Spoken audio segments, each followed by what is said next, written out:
You're watching TVC Breakfast. Now, in the 14 days from now, the Independent National Electoral Commission will lift the ban on political campaigns, and presidential candidates will be free to go down with their manifestos in hand to win the hearts and votes of Nigerians.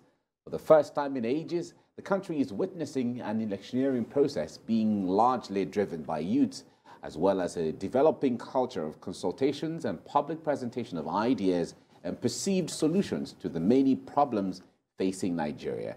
How will Nigerians sieve through all this? And we'll hear from politicians this electioneering season and make the right choices. These are some of the issues. Does emotional intelligence have any role to play in all of this, considering the issues of hate speech sometimes, fake news, and misinformation and disinformation? These are some of the issues we're talking about. So, performance coach and managing partner of I Am a Champ Limited, Abiola Champ Salami, joins us now to answer these questions and even more. Abiola, good morning. It's good to have you join me. Good morning. Thank you for having me. It's a great day. Great. Now, we are approaching elections, and I wonder what emotional intelligence got to do with elections and campaigning. Can we break the ice from there? Okay, great question.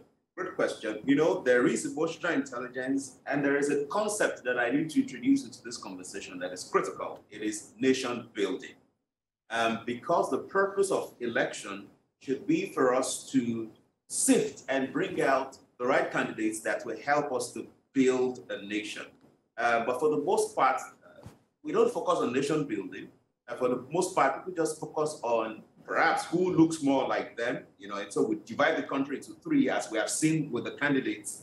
We divide the country into three, and you find people talking about ethnicity, rather than talking about competence and what people can really deliver, to build the nation. And I would like to quickly define nation building. That it's the process whereby a society of people that have diverse origins, diverse histories, languages, culture, and religion come together within the boundaries of a sovereign state with a unified legal dispensation so that they can develop that country, right? So emotional intelligence is or should orient us that we shouldn't just make our choices, based on ethnicity.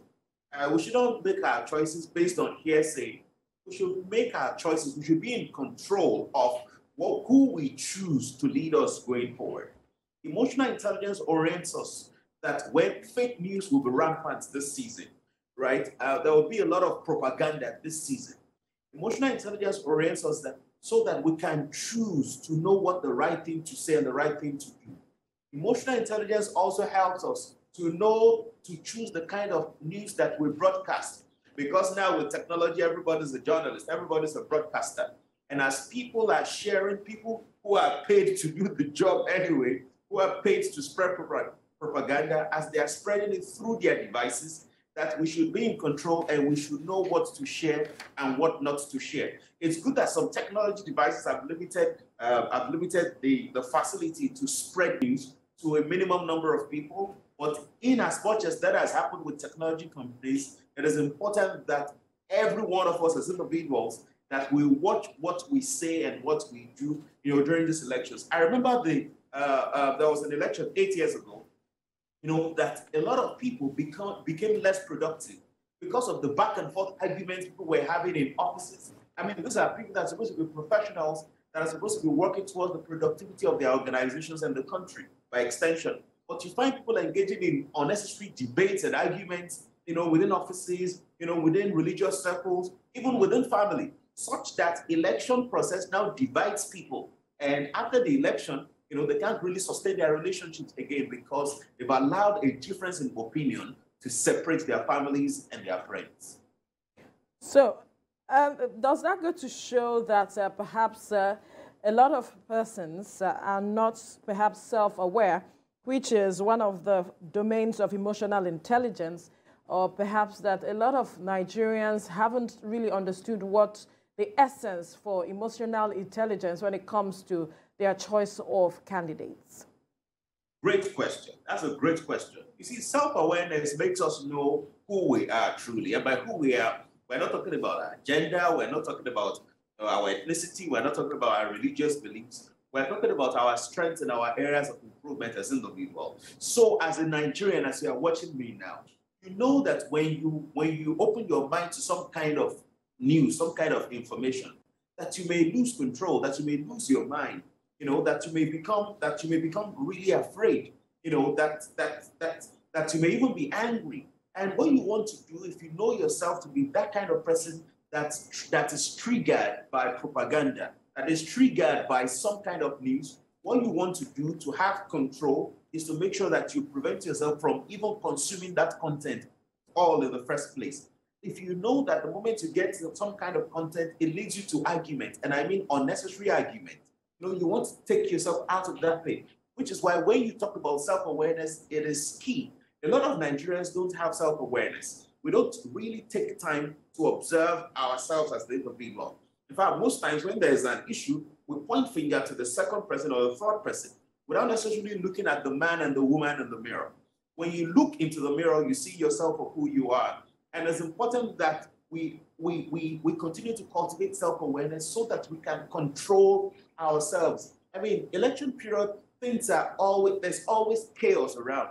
And this chaos is caused by people who don't have self-control, people who don't have self-awareness beginning and then self-control, so that you can choose what you say and what you do, even at this time.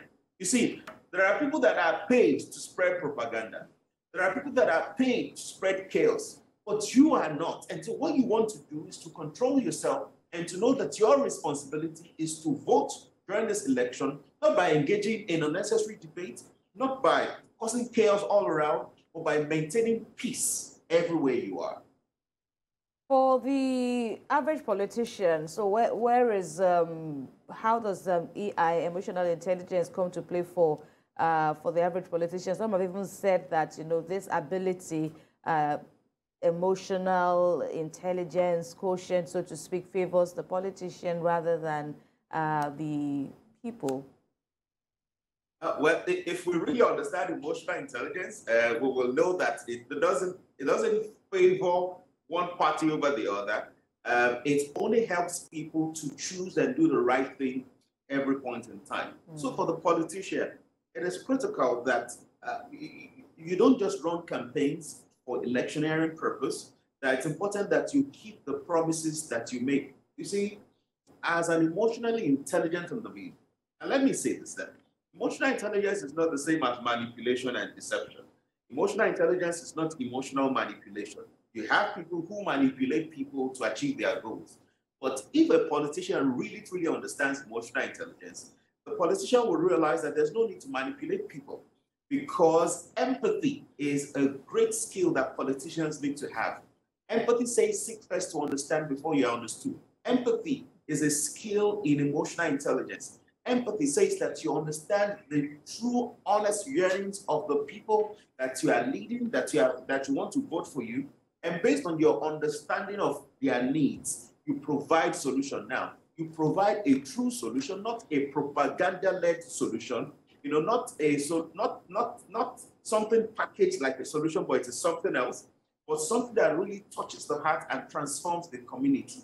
You see, a politician should realize that your role is to contribute to nation building, not just to build your friends and your cronies, not just to build those you like and those you don't like, not just to build people from your ethnic background and maltreat other people from another tribe. It is to understand that it is nation building. So whether you're in the local government, it is nation building, or state government, nation building, or even its national government, it is nation building. So it's important that politicians should cultivate empathy. Empathy says seek first to understand before you are understood. Empathy says really truly understand the yearnings of the people. And not just that you pay lip service to it, but you actually create structures, you actually create a solution that will help their life get better. Now, in a society where there seem to be inadequate resources or scarce resources, if I have to put it that way, and people seem to be scrambling for available ones, and in the course of that, the empathy, the care to say, okay, don't worry, you can have it, I'll go for the next one, that feeling is not so much in the air.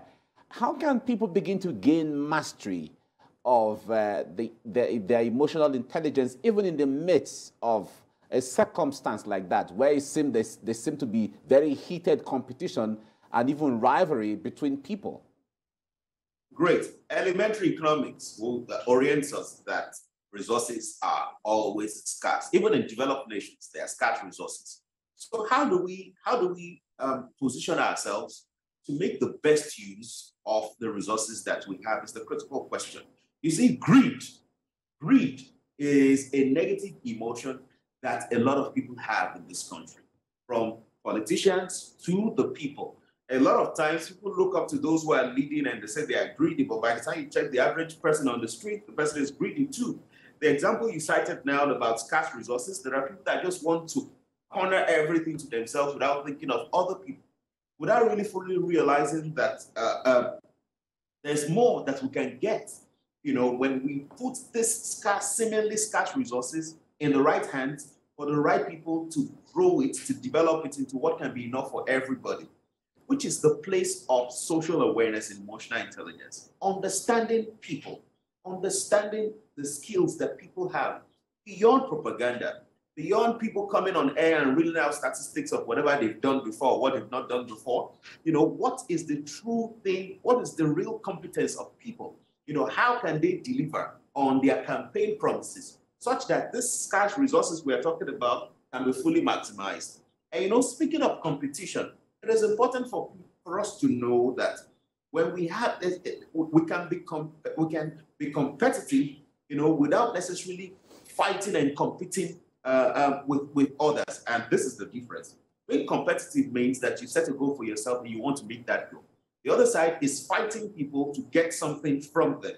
And you see, it's important for us to know that unity, when we work together, when we form synergy equation says 1 + 1 is greater than 2.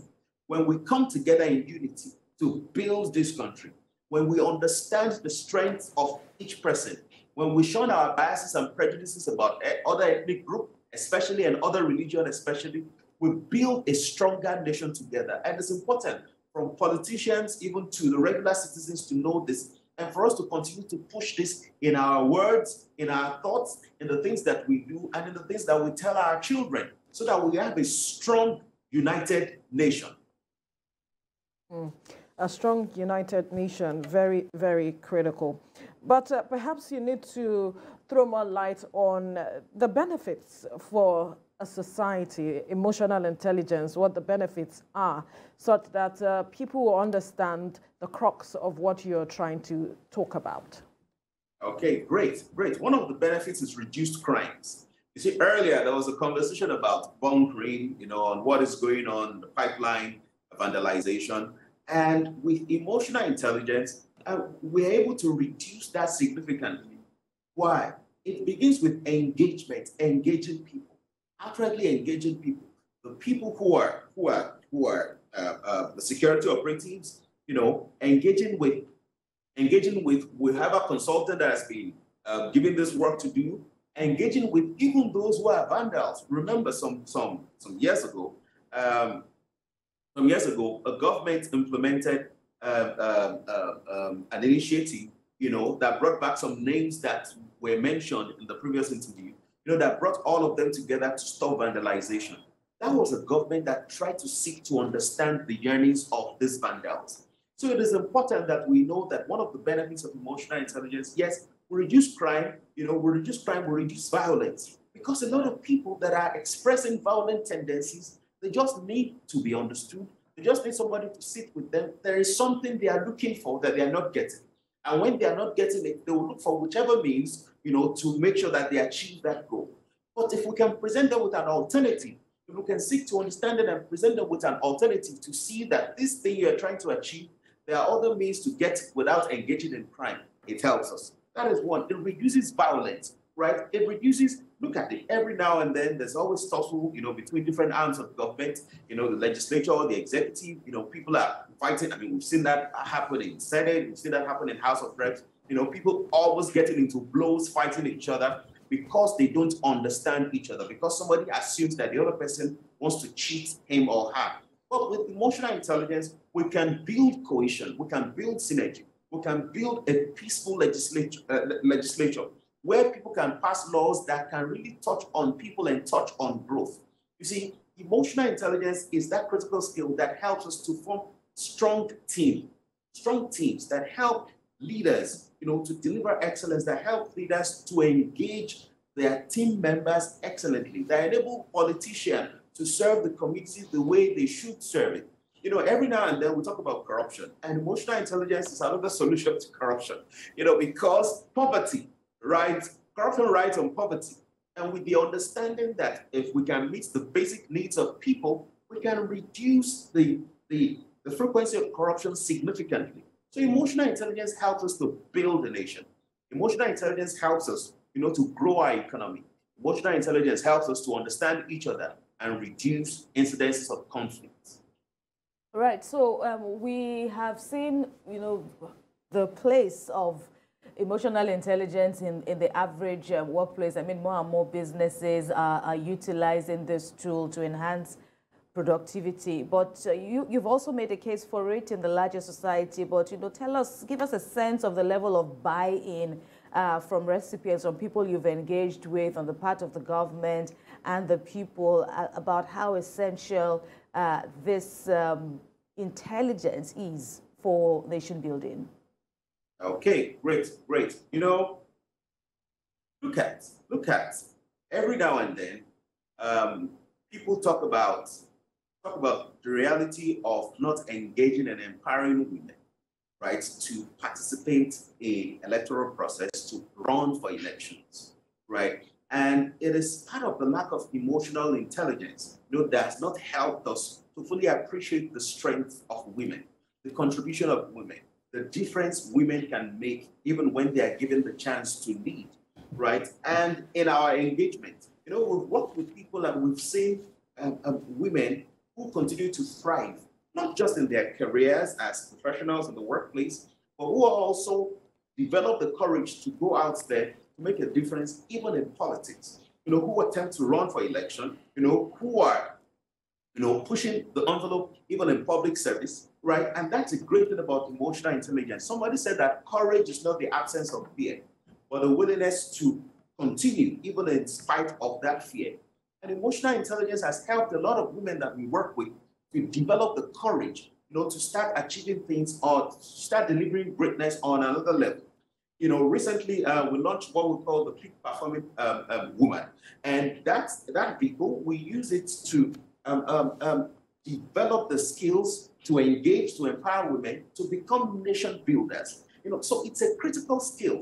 And you find women, who are courageous enough to stand up to say, yes, they want to run for office.